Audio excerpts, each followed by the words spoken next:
Hey everyone, welcome back to my channel. I'm Echo, I'm glad you're here. Whether you're listening while studying, playing a game, or just winding down for the night, I hope this little corner of the internet gives you something calm to drift along with. Just sit back, relax, and let the stories carry you for a while. So let's go ahead and start with our first one. Story 1, The Locked Basement Room. I grew up in a pretty old house, the kind where the floorboards creak even when no one's walking on them, and the windows are just a little drafty no matter how much insulation you stuff in the cracks. My parents always used to joke that the house had character, but as a kid, I always thought it had secrets. One of the strangest things about that house was the basement. We had a fairly large basement that was divided into two main sections, the part we actually used and the part that was locked. The usable side was just your standard laundry room with some shelves for storage and a bunch of boxes filled with decorations, old yearbooks, and tools my dad never really used. But on the far end of that basement was a heavy wooden door with a padlock on it. For as long as I can remember, that door was always locked. The weirdest part was that nobody ever talked about it. My mum never mentioned it, my dad never explained it, and I just assumed it was one of those things kids aren't supposed to question. But of course, being a curious kid, I couldn't stop wondering. I remember asking my mum about it once when I was maybe 8 or 9 years old. She just brushed it off, saying something like, "That's just a part of the basement we don't use, honey." Nothing to worry about, but the way she said it was so dismissive, almost rehearsed, like she had prepared that answer ahead of time. And that made me even more curious. By the time I was in middle school, I'd become obsessed with that door. Every time I went down to switch laundry or grab a box of holiday decorations, I'd glance over at it. The door looked old, but the padlock was new. That always stuck out to me. The lock was shiny, modern and sturdy, while the door itself had peeling paint and an old brass knob that looked like it hadn't been touched in decades. One day, I decided to press my ear against the door just to see if I could hear anything. At first, it was dead silent, but after a while, I could have sworn I heard a faint dripping sound, like water hitting a pipe or pooling somewhere. That was when my imagination really started to run wild. Was there a hidden well down there? Some kind of underground tunnel? When I was around 15, I finally got bold enough to try and figure it out. My dad kept all of his spare keys in a drawer in the kitchen, so one night when everyone was asleep, I snuck down and grabbed the whole ring of them. My heart was pounding as I tiptoed down to the basement. The glow from the single bulb overhead cast long shadows, making the whole place feel more eerie than ever. I stood there in front of the locked door, cycling through every single key on the ring one by one. None of them fit. It was both a relief and a disappointment. Relief, because I wasn't sure what I was actually expecting to find if the lock had opened. Disappointment, because now my curiosity was stronger than ever. A few months later, I noticed something that made my stomach twist. My dad was down in the basement one night, and I happened to walk past the stairwell. He was standing at the locked door, key in hand, and he slipped inside. I froze, watching from the shadows. He didn't see me, and after about 5 minutes he came back out and locked it again. He never said a word about it. The next morning I tried to casually ask him what he had been doing in the basement. He looked at me with this flat expression and just said, "Nothing you need to worry about." And that was it. No explanation, no elaboration, just shut down completely. From then on I started paying attention. Every once in a while, maybe once every couple of weeks, he'd go down there late at night. I'd hear the faint creak of the basement door, the click of the padlock, and then silence for a while before he came back up. My mum never mentioned it, and I was too nervous to bring it up again.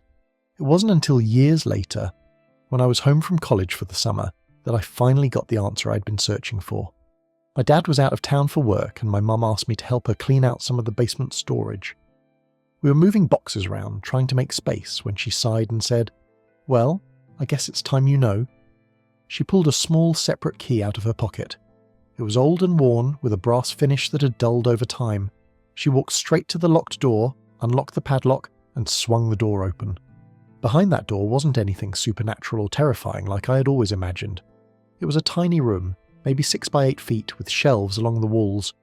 On those shelves were jars, hundreds of them, each one filled with some kind of clear liquid, and floating inside were preserved animals. Frogs, snakes, lizards, even a couple of birds. Some of them were so old that their features had become warped, but you could still tell what they were. I just stood there in shock. My mum explained that my grandfather, who had lived in the house before us, was a biology teacher. He had preserved specimens for his classes, and when he retired he stored the extras in the basement. My dad had kept the collection intact all those years out of some strange sense of duty to his father. That was why he would go down there occasionally, just to check that everything was still intact and none of the jars were leaking. I felt this wave of conflicting emotions. On one hand, I was disappointed. After all those years of building up the mystery in my head, it turned out to just be jars of old specimens.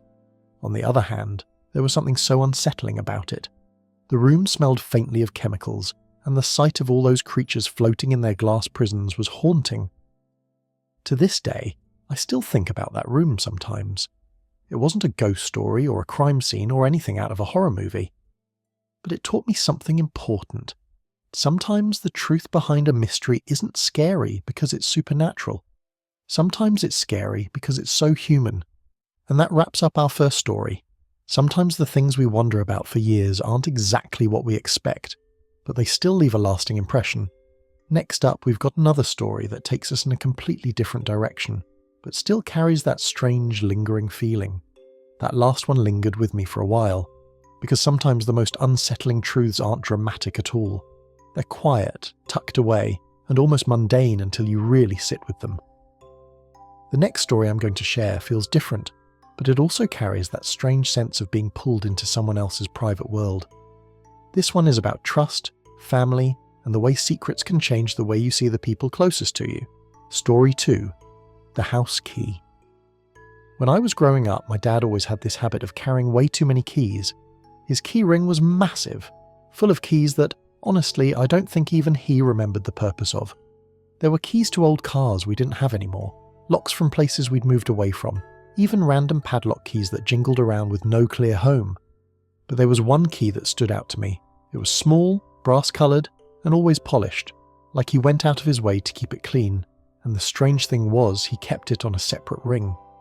Just one single key, attached to a little leather fob. I must have been about 12 when I first asked him what it was for. He shrugged and said, "That one's special. It's for something important. You'll understand when you're older." At the time, I didn't think much of it. Parents always say cryptic things like that when they don't want to explain something to kids. But as I got older, I noticed that he guarded that key more carefully than anything else he owned. If he misplaced his wallet, he'd laugh it off. If he couldn't find his phone, he'd grumble and retrace his steps. But if that key wasn't immediately where he expected it to be, he'd get tense. I mean, really tense. By the time I was in high school, I'd grown used to the sight of him slipping away sometimes, late at night or early in the morning, with that little leather fob in his hand. He'd disappear for an hour or two, and when he came back he always looked calmer, almost relieved. I started asking him more seriously about it when I was 17. That was when he told me something that just made the mystery even bigger. He said, "It's for another house, one that belongs to the family. I'll explain it all one day." Another house? I couldn't believe he'd never mentioned it before. I tried to press him for details. Where it was, why we had it, why it was such a secret. But he clammed up, the way he always did when he didn't want to talk. I let it go for a while, but the thought of it kept gnawing at me. We weren't a wealthy family, not by any means. We lived in a modest house. My parents worked normal jobs, and vacations were usually just road trips to nearby states. So the idea that we had some mysterious other property hidden away felt surreal. When I was 19 and home from college, I finally decided to follow him. One night, just after midnight, I heard the familiar sound of the front door closing softly. I grabbed my jacket, slipped on my shoes, and trailed him down the street, staying far enough back to avoid being noticed. He walked for about 15 minutes before stopping at a little cul-de-sac I'd never really paid attention to before. At the very end of the street, tucked behind some overgrown bushes, was a narrow driveway leading up to a small one-story house. The paint was peeling, the windows were dark, and it looked like no one had lived there for years. But my dad pulled out that brass key, unlocked the front door, and slipped inside. I stood there for what felt like forever, debating what to do. Part of me wanted to march right up and demand an explanation. Another part of me was terrified of what I might find inside. In the end, I stayed hidden, just watching. About an hour later, he came back out, locked the door behind him, and walked home like nothing had happened. The next morning, I couldn't keep quiet anymore. Over breakfast, I told him I'd followed him. I expected him to be angry, maybe even furious, but instead, he looked sad. He sighed, put down his coffee and said, "I guess you're old enough now." That afternoon, he took me back to the house. The inside was nothing like I'd imagined. It wasn't creepy or sinister. It wasn't filled with secret treasures or anything like that. It was just frozen in time. The furniture was old but neatly arranged, like someone had walked out decades ago and never returned. Dust covered everything, but you could still see the outlines of family photos on the walls where the frames had been taken down. My dad explained that the house had belonged to his parents, my grandparents, and that after they passed away, he couldn't bring himself to sell it or clear it out. He kept it exactly the way it had been when they were alive, almost like a shrine. The key was his way of holding on to them, of making sure their memory didn't fade. He would go there sometimes when life felt overwhelming, just to sit in the quiet and remember what it was like growing up there. I felt this wave of emotion crash over me. For years, I had built up all these wild ideas about that mysterious key and the secret house it belonged to. I thought maybe it was something dark, something that would change the way I saw him. Instead, it was just grief. A grief he had carried with him quietly, privately, all those years. I helped him dust off some of the furniture that day, and we sat together in the living room, looking through the few photo albums that were left. I saw pictures of him as a little boy, sitting on the same couch we were sitting on now, pictures of my grandparents smiling in the kitchen, of holidays long before I was born. That house stopped being a mystery after that. It became something else, a place of connection. Sometimes, when I visit home now, I'll ask if we can go there together. We don't always talk when we're inside. Sometimes we just sit in the silence, listening to the creaks of the old floorboards, surrounded by memories that feel almost alive. It's strange, isn't it? How a single key can hold so much meaning. For me, it was the symbol of a secret I thought I needed to uncover. For my dad, it was the last thread connecting him to the people he loved most. And in the end, it became something that brought us closer together in a way I never could have expected. And that's the second story. It's a quieter kind of mystery than the first one, but sometimes those are the ones that stay with you the longest. Up next, we'll step into something with a bit more tension. A story that starts out ordinary, but unravels into something much stranger the deeper you go. The last story was one of quiet grief and connection. This next one, though, is different.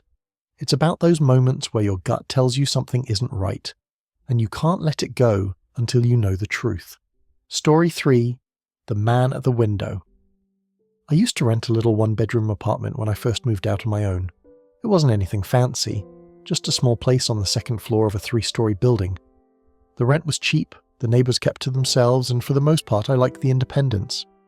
But there was one thing about that apartment that always made me uneasy. My bedroom had a window that overlooked the alley behind the building. During the day it wasn't so bad. I'd sometimes see cats wandering through, or the occasional delivery truck backing in. But at night, the alley was pitch black. The only light came from a single flickering street lamp at the far end, and it never seemed to reach all the way to my building. About 3 weeks after I moved in, I woke up in the middle of the night for no reason. I rolled over, half asleep, and that's when I saw it. A figure standing in the alley, staring up at my window. At first I thought I was dreaming. The figure didn't move, didn't speak, didn't even shift its weight. It was just there, tall, motionless, watching. I blinked, rubbed my eyes, and when I looked again, it was gone. The next morning I convinced myself I had imagined it. Maybe I'd woken up from a weird dream, and my groggy brain had turned a shadow into a person. That was the only explanation that made sense. But a few nights later it happened again. I woke up, rolled over, and there he was, standing in the alley, head tilted upward, eyes fixed on my window. This time I could see more details. A dark jacket, messy hair, and the faint glow of a cigarette in his hand. My heart pounded so hard I thought it might wake the whole building. I wanted to grab my phone, call someone, do anything, but I was frozen. After what felt like hours, he finally dropped the cigarette, crushed it under his shoe, and walked away into the darkness. I hardly slept the rest of the night. Over the next month it kept happening. Not every night, but often enough that I started dreading going to bed. Sometimes he'd be there for just a minute or two, sometimes for nearly an hour. He never tried to come closer, never said a word, just stood there, staring. I told my landlord, but he brushed it off. Said it was probably a homeless guy passing through, nothing to worry about. I called the police once, but by the time they arrived, the man was gone. They told me to keep my blinds closed and call again if he tried to get into the building. Closing the blinds didn't help though. I knew he was still out there. Even if I couldn't see him, I could feel it. That prickling on the back of my neck, that sense of being watched, it never really went away. One night I decided I needed proof. I set up an old camera I had on a tripod by the window, angled just enough to capture the alley. I hit record, closed the blinds and tried to sleep. When I checked the footage the next morning, my stomach dropped. Around 2:47 a.m. the man appeared. He walked into frame slowly, almost deliberately, and stopped right beneath my window. For 45 minutes he just stood there, staring upward. At one point he took out a small notebook and wrote something down. Then he slipped it back into his pocket, lit another cigarette, and stayed until nearly 3:30 before finally walking away. I showed the footage to the police, but they said there wasn't much they could do. The man wasn't trespassing technically, just standing in the alley. They suggested I get curtains, maybe even move if I felt unsafe. Moving wasn't an option at the time. My lease had just started and I couldn't afford to break it, so I did my best to ignore it. I kept the blinds shut, turned on a white noise machine and told myself he'd get bored eventually, but then, one night he wasn't in the alley, he was closer. I woke up around 3 a.m. to a tapping sound. My heart sank as I realised it was coming from the window itself. I pulled back the curtain just an inch, and there he was, standing on the fire escape just a foot away from the glass. His face was shadowed, but I could see the gleam of his eyes reflecting the faint streetlight. I stumbled back, my hand shaking so badly I could barely dial 911.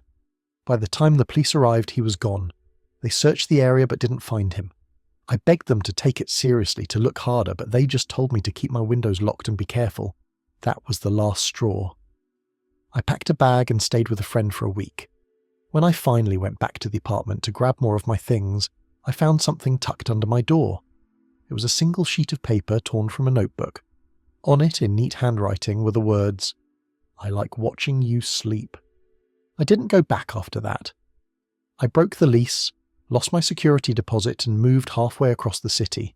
I never saw him again, but sometimes late at night, I still catch myself glancing at the window, half expecting to see a figure in the dark staring back at me. Some stories stay with you not because of what happened, but because of what could have happened. The unknown can be heavier than anything else, and sometimes just knowing someone was out there, watching, is enough to change the way you feel about safety forever. That was our third story. A little more intense, but still one of those quiet, unsettling experiences that people carry with them. Next, we'll move into something different again, a story that blends the ordinary with the surreal, where reality itself starts to feel uncertain. That last story left us with the eerie feeling of being watched. This next one carries a different kind of unease, the feeling you've slipped into something familiar, but not quite right. Story 4. The Wrong Train. A few years ago, I was living in a city with a pretty big public transit system. Trains, buses, subways, the whole thing. I used it constantly, especially late at night when I was coming home from work. One night, after a long shift, I headed down into the subway station. It was close to midnight and the place was nearly empty. Just a few scattered commuters, most of them with their heads down, scrolling on their phones or dozing off against the tiled walls. My train pulled up with a screech and I stepped inside. The car was dimly lit, almost too dim, and the hum of the fluorescent lights overhead buzzed unevenly. I thought nothing of it at first. The system was old, and weird lighting wasn't unusual. I sat down in an empty seat near the middle, pulled out my phone and tried to relax. But after a few minutes, I started to notice something strange. The train wasn't stopping. Normally my line had frequent stops. Every few minutes the doors would open, people would shuffle on and off, and the rhythm of it all was comforting. But this time, the train just kept going. I glanced up at the digital display above the doors, and instead of the usual list of stations, it just showed a blank red screen. I looked around, expecting someone else to notice, but the few passengers on board didn't seem concerned. In fact, they didn't seem to be doing much of anything at all. The woman sitting across from me wasn't scrolling on her phone. She was holding it, but the screen was completely dark. Her eyes were fixed straight ahead, unblinking. The man a few seats down had a newspaper open, but he hadn't turned a page since I got on. His hands were stiff, almost too stiff, like he was frozen in place. A shiver ran down my spine. I leaned forward, trying to catch someone's eye, maybe start a casual, "Isn't this weird?" kind of conversation. But the moment I did, the woman across from me slowly turned her head toward me. Her eyes locked onto mine and her lips curved into the faintest smile. It wasn't friendly. I looked away quickly, my heart racing. Something about the way she moved, the slowness of it, the precision, didn't feel right. The train continued barreling forward, faster now. I glanced out the window, but instead of the usual blur of tunnels and station platforms, there was only darkness. Deep, endless darkness. Like we were rushing through a void. I stood up, trying to steady myself as the train swayed. "Excuse me," I muttered, though I wasn't sure who I was speaking to. None of the passengers reacted. Not the woman, not the man with the newspaper, not the two others sitting in the far corner. I walked toward the nearest door, planning to move into the next car, but when I reached for the handle, the door wouldn't budge, locked tight. That's when I noticed the reflection. In the glass of the door, I could see myself, pale, sweating, my eyes wide. But behind me, the reflection didn't match. The passengers who had been sitting still were standing now, all of them. In the reflection, they were on their feet, facing me, their eyes dark and hollow. I spun around, but in the car itself they were still sitting, motionless. I stumbled back, my knees nearly giving out. I pressed against the locked door, trying to steady myself, whispering, "This isn't real. This isn't real." The lights overhead flickered violently, plunging the car into darkness for a split second before buzzing back on. And when they did, the passengers were no longer in their seats. They were closer. The woman was standing just a few feet away now, her smile wider, stretching too far. The man with the newspaper had it clenched in his fists, the paper tearing under the strain. The others had shifted too, inching nearer, their heads tilted at unnatural angles. I banged on the door, screaming for help, but the sound was swallowed by the roar of the train. The darkness outside the windows pressed in tighter, like the whole world had shrunk to just this one car. Then, just as suddenly as it began, everything stopped. The train screeched to a halt and I was thrown against the door. The lights flickered again, and when they steadied, the passengers were back in their seats, silent, motionless, as if nothing had happened. The digital display above the doors lit up with the name of my stop. The doors slid open with their familiar chime, and the rush of stale platform air hit me. I didn't hesitate. I bolted out of that train, up the stairs and into the night air. My chest was heaving, my legs shaking, and my mind spinning. For weeks afterward, I avoided the subway whenever I could. I walked miles instead, or scraped together money for cabs. But eventually I had no choice but to get back on. And here's the strangest part. Nothing like that ever happened again. The trains were normal, the stops regular, the passengers ordinary. It was almost like that one night had been a glitch in reality, a slip into something I wasn't meant to see. But I'll never forget the way they looked at me, the way their reflections moved when they didn't. And sometimes, late at night, when I hear the distant rumble of the subway from my apartment, I wonder if somewhere, on some other line, that wrong train is still out there, carrying its silent passengers through the dark. Stories like that blur the line between dream and reality. Maybe it was exhaustion, maybe it was stress, or maybe it was something else entirely. Whatever the case, once you've seen the world slip like that, it's hard to look at everyday life the same way again. That's our fourth story, a surreal ride through something that feels both impossible and too real to dismiss. Next, we'll head into another experience, one that doesn't bend reality, but instead tests the bonds of trust between people. A different kind of tension, but one that can leave just as deep a mark. The last story blurred the edges of reality, the kind of thing that makes you question your senses. But sometimes, the hardest stories aren't about the strange or the surreal. They're about people, about the people closest to us, and what happens when the trust we thought was solid starts to fracture. Story 5. The Locked Phone. I've always considered myself a trusting person. In relationships, I never wanted to be the jealous type, never wanted to snoop or pry. I told myself that if someone wanted to be with me, they'd be with me, and if they didn't, I'd rather know the truth than force something fake. but trust gets complicated when the little things start to add up. I'd been dating my girlfriend Emily for just over a year. Things were good, or at least I thought they were. We laughed a lot, we had routines, we talked about moving in together. I really believed we were solid. But then her phone habits started to change. It was subtle at first. She used to leave her phone lying around all the time, face up on the coffee table, buzzing with notifications she didn't care if I saw. Then one day she started flipping it face down. No big deal, right?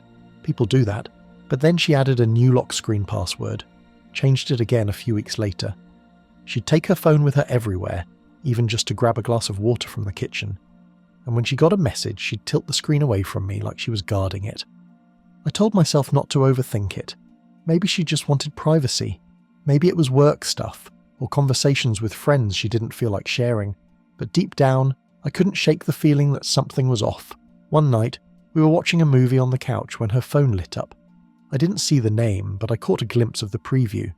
Just enough to notice a heart emoji at the end of the message. Emily snatched the phone up so quickly it startled me. She laughed it off, saying it was just a friend being silly, but her face was flushed and she wouldn't look me in the eye. That was the moment my stomach dropped. I didn't want to be the person who snoops. I didn't want to betray her trust. But I also couldn't live with the gnawing suspicion that she might be betraying mine. For weeks, I battled with myself. Every time her phone buzzed, I felt that spike of anxiety. Every time she smiled at the screen, I wondered if it was because of me or because of someone else. Then one night, when she fell asleep on the couch with her phone still in her hand, I gave in. I told myself I just needed one look, just enough to either confirm my fears or put them to rest. I waited until her breathing evened out, then gently slid the phone from her hand. My palms were sweating, my heart racing so hard I thought it might wake her. I knew her password, I'd seen her type it enough times. I unlocked the phone, opened her messages, and that's when my chest tightened. The first thread I opened wasn't with me, it was with someone named Daniel. And the messages, they weren't innocent. There were jokes, late-night conversations, and plenty of hearts. But it wasn't just flirting. They were making plans to meet up, plans that clearly weren't just about coffee or catching up as friends. My hands trembled as I scrolled further. There were pictures too, nothing explicit but intimate. The kind of pictures you only send when there's something more going on. I felt sick. I sat there, staring at the screen, unable to process it. Part of me wanted to wake her up right then and there, to confront her with the evidence in my hands. Another part of me wanted to throw the phone across the room, pretend I'd never seen it, and just go back to how things were, but I couldn't unsee it. I put the phone back in her hand, careful not to wake her, and sat there in silence until the sun started to rise. When she finally stirred, rubbing her eyes and smiling at me like nothing was wrong, I felt a wave of anger I'd never experienced before. I didn't say anything right away. I needed time. I needed to think. Over the next couple of days, I tried to act normal, but every laugh, every kiss, every "I love you" felt tainted. Finally, I confronted her. I told her I'd seen the messages. I expected her to deny it, to accuse me of invading her privacy, maybe even to spin it back on me. But she didn't. She just froze. Her face went pale and tears welled up in her eyes. She admitted everything. She said it had started out as just talking, that she never meant for it to go as far as it did.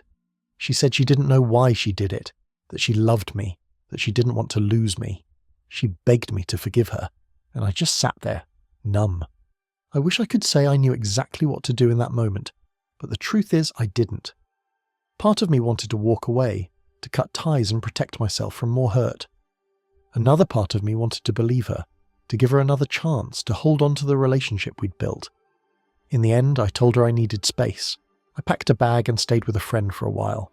We talked a few times after that, tried to work through it, but something had changed in me. Trust, once broken, doesn't mend the same way.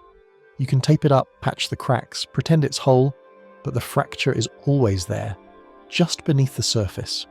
Eventually, we broke up for good. It wasn't dramatic, no screaming, no big blowout fight.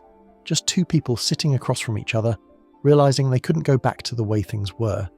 It's been years since then, but that experience left a mark on me. Not just because of what happened, but because of what it taught me about myself, about how much I was willing to ignore in the name of love, and how dangerous that can be. I don't regret looking at her phone. I regret that it came to that. that I reached a point where the only way to know the truth was to betray my own principles, and that's the part that still stings the most. Sometimes the hardest stories aren't about ghosts or strange trains or figures in the night. Sometimes they're about the people we trust the most, and the way they can hurt us without ever meaning to. That was our fifth story, a reminder that human tension can be just as haunting as any mystery. And for the next one, we'll shift again into something quieter, but just as heavy. A story about family, memory, and the way the past has a habit of resurfacing when you least expect it. The last story showed how fragile trust can be in a relationship, but trust doesn't only live in romance, it runs deep in family too. And when it breaks there, the cracks sometimes reach even further. This next story is about family, memory, and a discovery that changes the way someone sees their entire childhood. Story 6: The Attic Box. When I was a kid, my grandparents' house always felt like a safe place. They lived in a big old Victorian home on the edge of town, the kind with wraparound porches, creaky staircases, and rooms that smelled faintly of cedar and old books. Every summer, my parents would send me there for a few weeks. I loved it. I'd spend my days exploring the big yard, helping my grandmother bake pies, or listening to my grandfather tell stories about his time in the service. But there was one part of the house I wasn't allowed to explore: the attic. The attic door was at the very end of the upstairs hallway, a narrow wooden door with peeling paint and a rusted latch. Whenever I asked about it, my grandmother would say it was just storage, nothing interesting, and that it wasn't safe for me to go poking around up there. As a kid, I accepted that. But as I got older, the mystery gnawed at me. The rest of the house was full of history and family heirlooms. Why would the attic be off limits? The summer I turned 16, my curiosity finally got the better of me. One afternoon, when my grandparents were napping, I crept down the hallway and tried the latch. To my surprise, it wasn't locked. The attic stairs were steep and narrow, the wood groaning under my weight as I climbed. When I reached the top, I pulled the chain for the single bare bulb hanging from the rafters. A yellow glow spread across the space, revealing rows of old trunks, furniture draped in dusty sheets, and boxes stacked high against the walls. Most of it looked like what you'd expect: faded holiday decorations, outdated clothes, stacks of old newspapers. But one box in particular caught my eye. It was tucked away in the far corner, sealed with thick brown tape, and on the top, in my grandfather's handwriting, were the words, "Do not open." My heart thudded in my chest. I knew I shouldn't, but the temptation was too strong. I dragged the box into the light, peeled back the brittle tape, and lifted the lid. Inside were photographs, dozens of them. At first I thought they were family photo, but as I picked one up, my stomach tightened. They weren't pictures of my family, not exactly. They were pictures of children. Some were black and white, others in faded colour, but all of them were portraits. Kids sitting stiffly in chairs, standing in front of school buildings, smiling awkwardly at the camera. None of the faces were familiar. I dug deeper into the box. More photos, then notebooks, filled with careful handwriting, lists of names, dates, and places. Some of the entries were crossed out with thick black ink.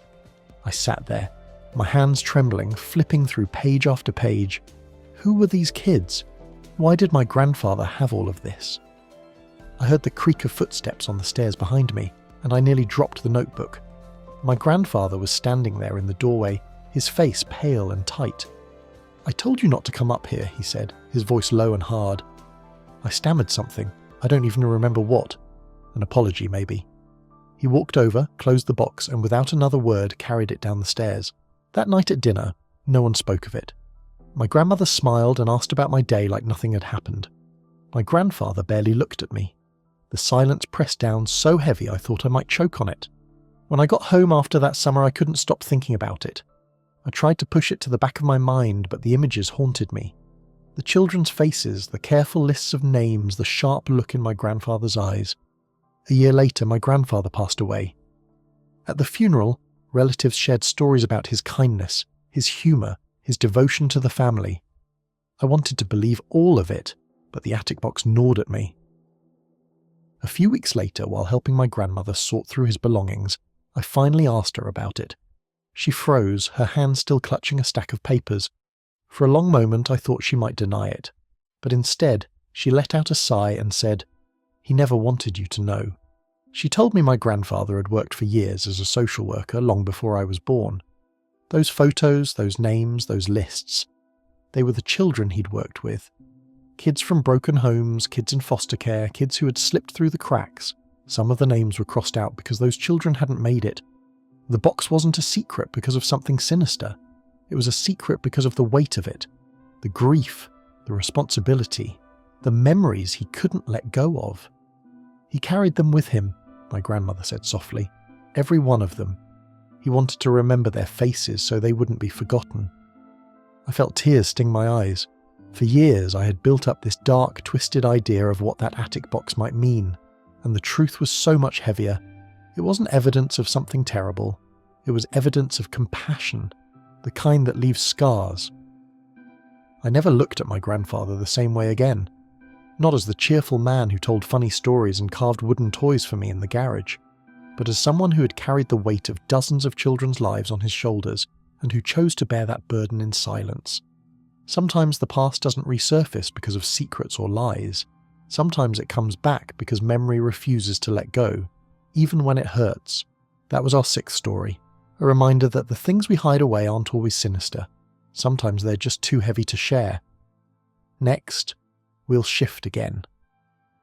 The next story carries us back into the unsettling, not supernatural, not surreal, but one of those strange, unexplainable experiences that cling to you long after they're over.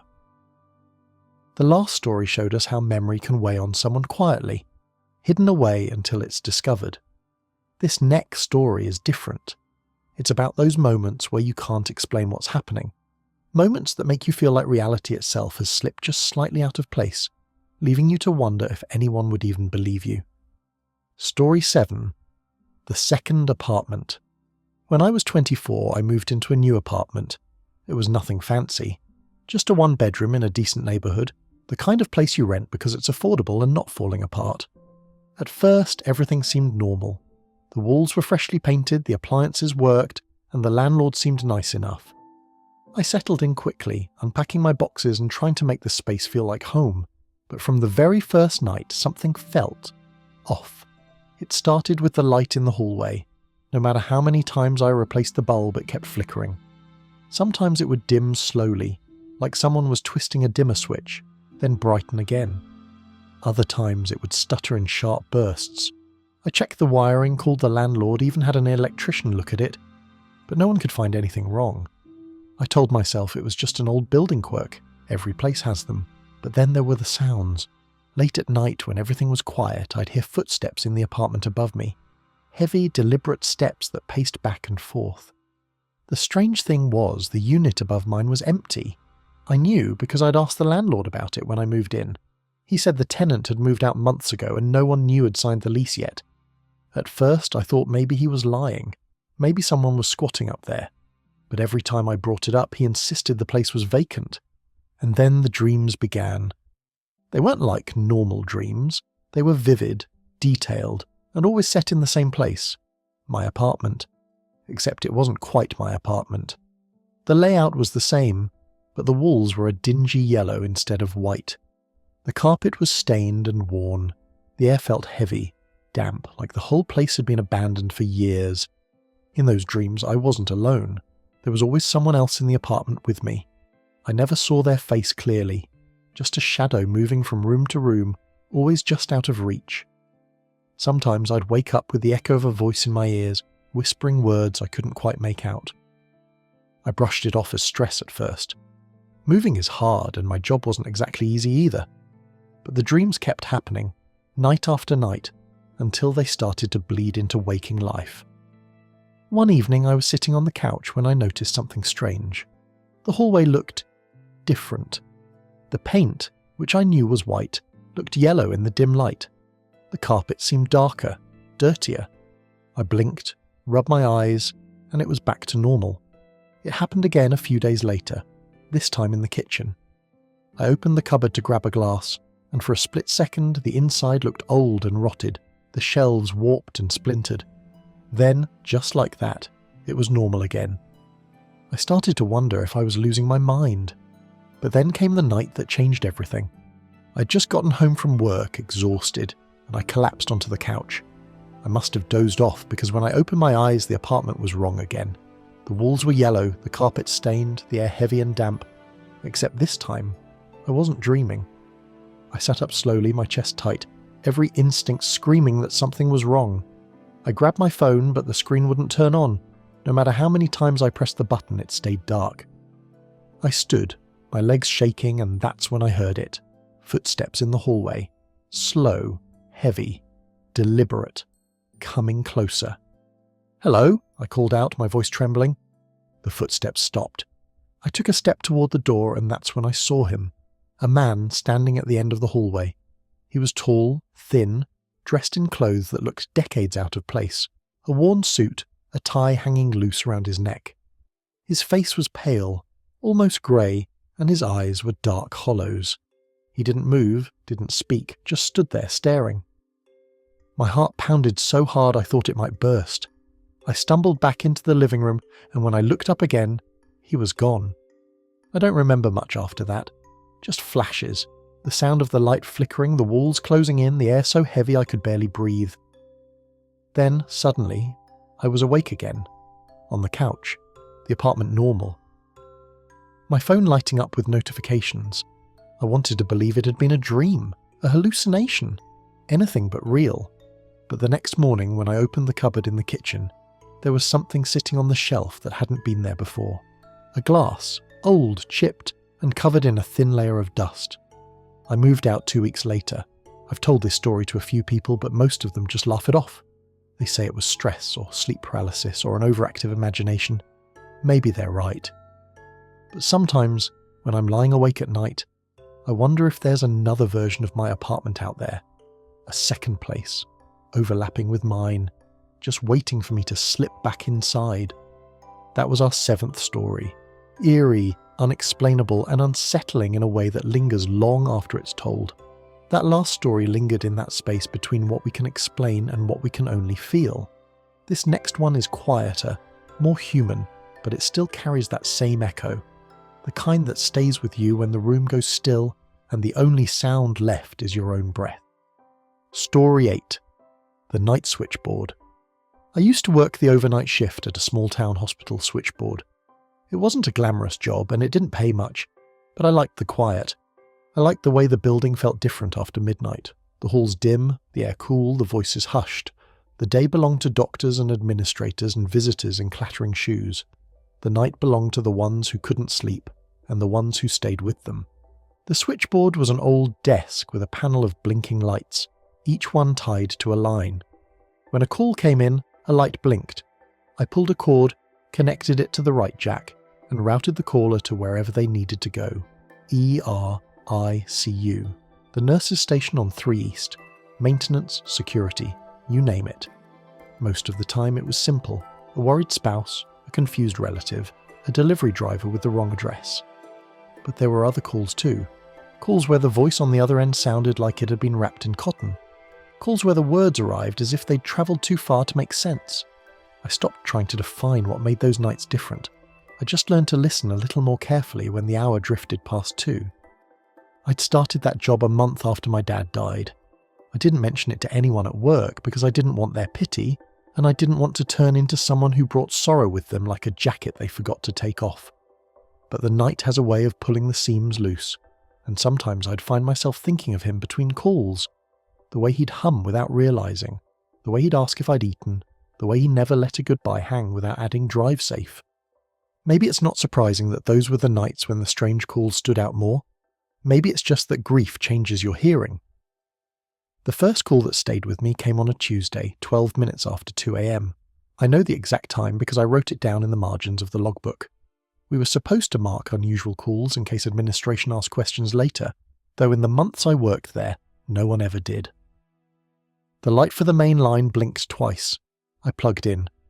"Good morning, hospital switchboard," I said softly. "How can I direct your call?" There was a pause, and then a woman's voice, careful and thin, said, "Hello, I think I have the wrong number." "That's okay," I told her. "Happens all the time. What number were you trying to reach?" She hesitated. "I was trying to call my sister."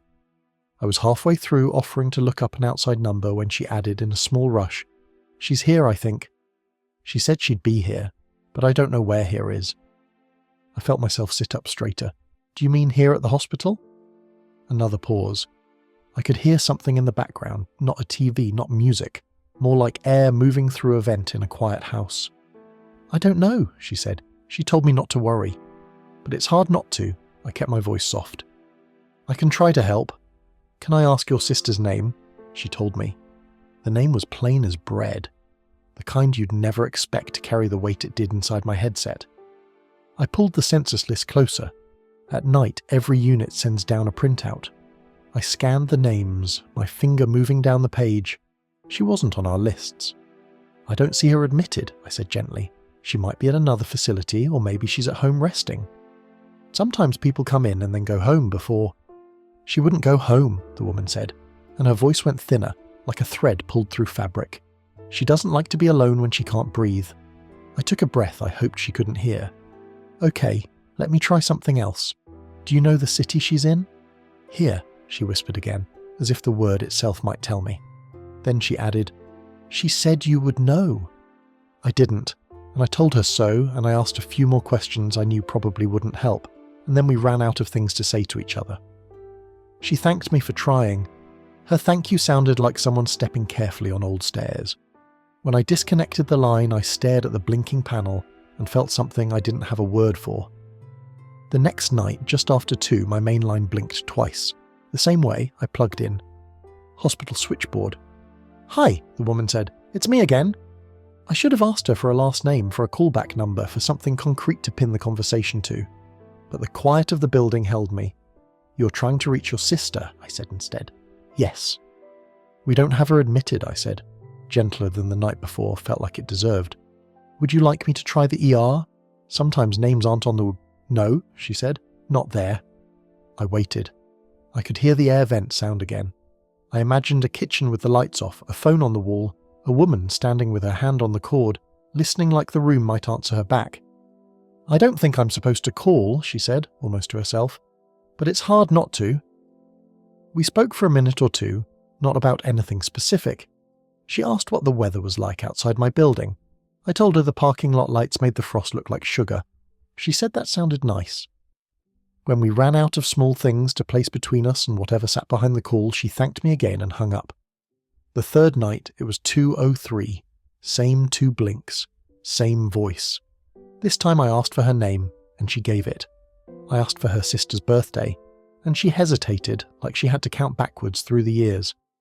When she told me, I checked the ER board just in case, checked observation, checked the status sheets for transfers. Nothing. Do you want me to take a message? I asked, and the question felt strange even as it left my mouth. A message for who? A message to put where? She didn't answer. Then very quietly she said, Do you ever notice how the night sounds different after 2? I swallowed. Sometimes. I think time folds there, she said, like she was thinking out loud. Just a little. Maybe, I said, because arguing would have felt like stepping too hard on a floor that wasn't meant to hold it. She added, almost apologetically, I forget things, you know. I'm trying not to. I write them down, but the ink fades. Is your sister sick? I asked carefully. Yes, she said, but she's brave about it. She always has been. We talked for a while. I can't tell you exactly about what, because the details have smudged with all the other nights I watched a parking lot turn white with frost. I tried to help her. She tried to be polite about it. Near the end of the call, she asked me my name. I told her. She repeated it once, as if she were tasting it to see if it would stay. She called again on a Thursday, but the tone was different. Not sad, exactly. Resolved. She asked me not to come, the woman said without preamble. So I won't. I just wanted someone to know I heard her. I didn't know what to say to that. Not in a way that would turn the sentence into something easier to carry. Would you like me to put a note at the desk? I asked, hating the thinness of it. In case. No, she said. No notes. It's better if it fades. There was a long pause. I could hear that low, breathy background again, like air moving through a building that had forgotten its own shape. Thank you for answering, she said finally. Thank you for calling, I said back, and I meant it in a way I still don't know how to explain. After she hung up, I wrote the time and the words caller looking for sister read not on census in the logbook like I always did. I added her first name, small in the margin, then immediately felt like I'd done something invasive, like someone writing on the inside of a wrist. She didn't call the next night, or the next. For a week, I watched the minutes carry themselves past 2 a.m, and the line stayed still. Then, on a Tuesday afternoon, I came in early to cover an evening shift and found a memo clipped to the board near the switch. It was from the OGCU clerk. One of their patients had coded overnight and passed just after morning rounds. The memo was about a temporary change to visitor instructions for the room because the family wanted some extra time. I don't know why I read the memo twice. I don't know why I looked for the patient's name like it was a word I might have misplaced. The name matched the one the caller had given me. In a hospital, you learn not to chase meaning with everything you see. Grief will try to make a map out of noise, and if you follow it too far, you end up in corridors that go nowhere. But I stood there for a long time, holding that memo, the fluorescent light buzzing just above my left shoulder, and I felt the air around me change shape. I didn't know what to do with it, so I put the memo back with the others and took my seat at the switchboard. Eventually the lines started blinking again, and I let the machines tell me where to plug them in. A week passed, then another. The nights moved like soft water. I began to think maybe that was all it would be. A strange cluster of calls, a name on a memo, and the residue of something I couldn't name. Then, at 2:11 a.m. on a quiet Wednesday, the main line blinked twice. "Hospital switchboard," I said, and my voice was steadier than I felt. Silence, not empty, textured. The low hush of air moving through a room. The sense of someone standing quietly, turning words in their hands. "Hello," the woman said. "I hope I'm not bothering you." "Not at all," I said. "How can I help?" She took a long breath that I almost didn't hear. "I don't think I need help anymore." I didn't say anything. I didn't want to put the wrong weight on whatever came next. "I've been thinking," she continued, "about how voices can be like hallways. You walk down them and sometimes you end up somewhere you didn't expect, and sometimes you end up right where you started, but with different shoes." That made me laugh, soft and surprised, and she made a small sound that might have been a smile. "I wanted to say thank you," she said, "for answering, for listening, for being there when the walls were too loud." "You're welcome," I said. After a second I added, "I'm glad you called. Me too." We sat there for a moment, our separate rooms stitched together by a wire and some air and a habit of staying up late. "I should go," she said. "There's light coming under the door." "Okay." "I hope you sleep well," she said, and her voice had the quality of someone placing a blanket over the back of a chair. "You too." The line clicked. The light on the board went still. I don't know how to explain what that call was or what any of them were. I could tell myself that her sister had been transferred in without the paperwork reaching the lists. I could tell myself that the timing of the memo and the timing of the calls only matched because my grief wanted them to. Maybe that's true, maybe it isn't. Here's the part I never quite know how to tell. Months later, my mother asked if I could go with her to clean out some of my father's things. He'd kept a small workshop at the back of the garage, and none of us had touched it since the funeral. It felt like a room that still believed he might walk back in with a cup of coffee, and a new excuse to take apart a thing that didn't need taking apart. We moved boxes to the workbench one by one. Old receipts, a box of screws that had rusted into a single lump, 3 tape measures, each with the same dent. Then, tucked at the bottom of a drawer, a little spiral notebook with a cracked blue cover. I flipped it open without thinking. Inside were dates and times, just lists, no notes. Numbers marched down the page like footprints that didn't want you to know which direction they were going. "What's that?" my mother asked. I ran my finger down a page. The date at the top was one I recognised. A Tuesday. The day the memo had been clipped to the board. Next to it, in my father's careful, slanted hand, was a time, 2:03 a.m. "Looks like a log," I said, "from when he couldn't sleep." My mother nodded like that made sense. "He used to get up at night," she said. "He didn't want to bother me, so he'd sit in the kitchen with the radio low and write down the time every hour or so. He said it made the night feel like it had edges." I turned the page. More nights, more times, mostly around 2. He'd been keeping his own small ledger against the dark, a way to say, "I was here," without waking anyone else. I don't think those things are related, not in any way that would satisfy someone who likes puzzles to click shut. But when I think about the calls now, I think about my father in the kitchen with the radio low, chasing the edges of the night with a ballpoint pen. I think about a woman in a quiet house with air moving through vents. dialing a number because a hallway and her voice tilted toward it. I think about a hospital wrapped in its own hum, about a memo pinned to a corkboard with the kind of blue pushpin that always looks colder than it needs to. And I think about how some nights you don't need answers so much as you need someone to be there when the question arrives. I left the switchboard job a year later for something with daylight and better pay. Sometimes I missed the way the building sounded at 2 a.m, like a ship at night when the passengers are sleeping and the crew is keeping the lamps trimmed. There are nights now, even with a different schedule and a different life, when I wake up and listen to the quiet like it might be trying to tell me something it forgot to say when I was younger. On those nights I keep a notebook by the bed. I don't write much, just the time, a word or two. Rain starting. Cat in the hall. Dream with a staircase. It's nothing really, but it's a way to say to the dark, I see you. And sometimes, when the house breathes and the page catches the light from the street in a way that makes the ink look like it might lift, I think about picking up the phone and dialing a number I don't remember learning. I don't, of course. I'm not looking for anyone, and no one is looking for me. But I understand now how you might call anyway, how you might want to place your voice somewhere it could be answered, how you might listen for someone who will say in a careful tone at a ridiculous hour, "Good morning, hospital switchboard. How can I direct your call?" And how the right thing to say back isn't always an answer.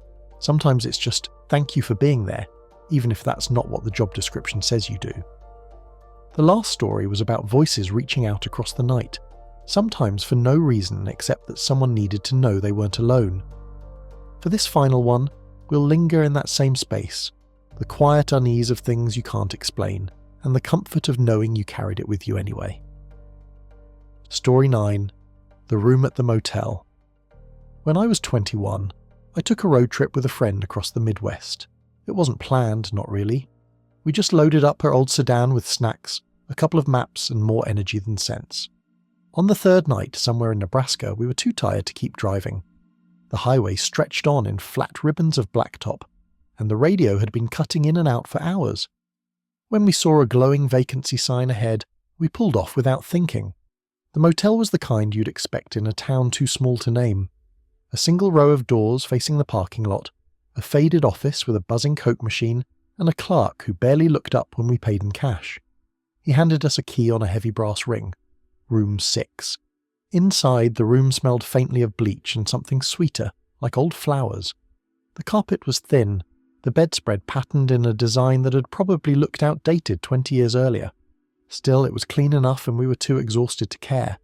My friend fell asleep almost immediately, curled up on the bed with her shoes still on. I stayed up a little longer, flipping channels on the TV, letting the statusy sound fill the room while I wound down. That's when I noticed the door to the adjoining room. It was locked, of course, just one of those standard connecting doors you find in a lot of motels. But what caught my attention was the light. A thin strip of it spilled through the crack under the door. I pressed mute on the TV. At first, I thought I heard a TV on the other side, faint voices rising and falling. But then I realized it wasn't that. It was someone talking. Not just talking, whispering. I leaned closer, straining to hear. It was hard to make out the words, but the tone was urgent, almost pleading. Another voice responded, softer, slower, like it was trying to calm the first one down. I glanced at my friend, but she was out cold, her breathing steady. I told myself it wasn't my business.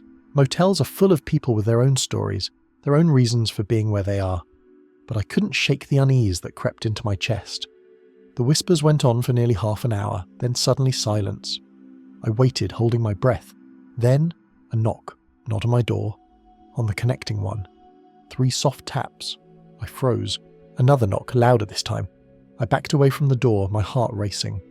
My friend stirred, half awake, mumbling something before rolling over. The knocking stopped. I didn't sleep much that night. Every creak of the building made me jump. I kept expecting the knob to rattle, the door to open, something to spill through that crack of light. But nothing happened. By morning the light was gone. The other room was silent. When we checked out, I asked the clerk casually if anyone had been in room 7, the one next to ours. He glanced at the chart on the desk and frowned. "That one's been empty all week," he said. I didn't argue, didn't tell him what I'd heard, or the way the knocking had sounded inches from where I'd been standing. I just nodded, thanked him, and walked out into the morning sun. We drove on, the road unspooling in front of us, and I never told my friend what had happened. Even now, years later, I still wonder about that night. Sometimes when I stay in a hotel or a motel, I find myself glancing at the connecting door before I sleep, just to see if there's light spilling through the crack, just to listen for whispers I'll never quite understand, and that's where we'll leave it tonight. Thank you for being here, for listening, and for letting these stories fill the quiet with something you can drift along to. Whether you're studying, building, playing, or just letting the night carry you, I hope the stories kept you company in the background. Take care of yourself, rest when you can, and remember, not every mystery needs an answer. Sometimes it's enough just to sit with it for a while. I'll see you again soon.